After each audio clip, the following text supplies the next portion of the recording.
ابتدا ہے رب جلیل کے بابرکت نام سے جو دلوں کے بھید خوب جانتا ہے۔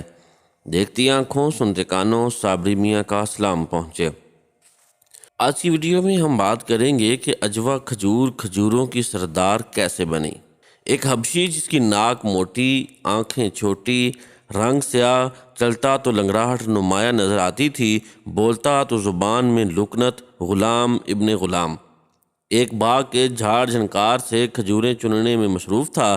یہ کھجوریں نرم نہ تھیں اور ذائقہ میں بھی باقی کھجوروں سے مختلف، جبکہ رنگ گہرا اور دانہ بہت چھوٹا سا۔ جھولی میں آئی کھجوریں اس باغ کا آخری پھل تھا۔ وہ شہر میں انہیں فروخت کرنے کا ارادہ رکھتا تھا تاکہ کچھ پیسے جمع ہو سکیں، مگر کوئی ان کھجوروں کا طلبگار نہ تھا۔ اسی اثناء میں ایک آواز آئی، اے حبشی، یہ کھجور تو تجھ جیسی کالی اور خشک ہے۔ دل کے آبگینے پر ایک ٹھیس لگی اور آنکھوں سے آنسو رواں ہو گئے۔ سیدنا بلال رضی اللہ تعالیٰ عنہ جو کہ ایک حبشی غلام تھے، کھجوریں جھولی میں ہی سمیٹ کر بیٹھ گئے۔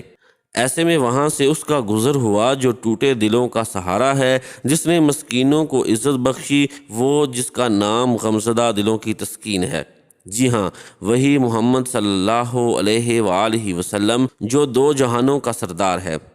آپ صلی اللہ علیہ وآلہ وسلم نے بلال رضی اللہ تعالیٰ عنہ سے رونے کا سبب پوچھا تو سیدنا بلال رضی اللہ تعالیٰ عنہ نے جھولی کھول کر سب ماجرا کہہ سنایا۔ رحمت اللہ عالمین صلی اللہ علیہ وآلہ وسلم نے بازار کی جانب رخ انور موڑا اور آواز لگائی، لوگو، یہ کھجور اجوا ہے، یہ دل کے مرض کے لیے شفا ہے، یہ فالج کے لیے شفا ہے، یہ 70 امراض کے لیے شفا ہے، اور لوگو، یہ کھجوروں کی سردار ہے۔